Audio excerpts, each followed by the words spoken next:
DBT பயிற்சி வந்து கோவை மாவட்டத்திலிருந்து கன்னியாகுமரி மாவட்டத்துக்கு வந்து போட்டிருக்கிறாங்க. 100 கிலோமீட்டர்.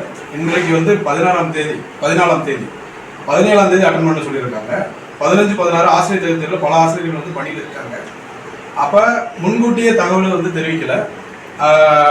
அதன் அடிப்படையில் எப்படி ஆசிரியர்கள் வந்து 100 கிலோமீட்டர் தாண்டி போவாங்க? பயணத்துக்கு வந்து பாதுகாப்பு கிடையாது. நிச்சயமா இந்த 2 நாள் பணி இருக்கு. அடுத்த வாரம் முழுவதும் 2ஆம் இடை பருவத் தேர்வும் ஆசிரியர் பெருமக்களுக்கு வந்து இருக்கு. அந்த பணியை பார்க்க வேண்டிய ஒரு சூழல்ல SCERT மூலமாக வந்துள்ள இந்த இயக்குநருடைய இதனுடைய செயல்முறைகளை வந்து கண்டிப்பாக மாற்றி வைக்கணும். அதே மாதிரி கோவை மண்டலத்தில் ஏதோ ஒரு இடம், அதாவது அறிவியல் பட்டதாரி ஆசிரியர்களுக்கு ஏற்கனவே ஆணைக்கட்டியில் வந்து நடந்தது.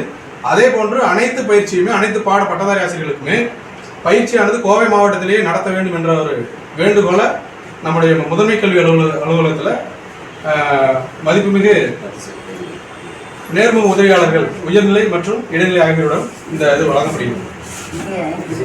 இதை வந்து உடனடியாக ரத்து செய்து மீண்டும் வந்து கோவை மாவட்டத்திலேயே, கோவை மண்டலத்திலேயே இந்த பயிற்சியானது ஏற்பாடு செய்ய வேண்டும். வேறொரு நாளில் இதை நடத்த வேண்டும் என்ற ஒரு கோரிக்கை முன்வைக்கிறேன்.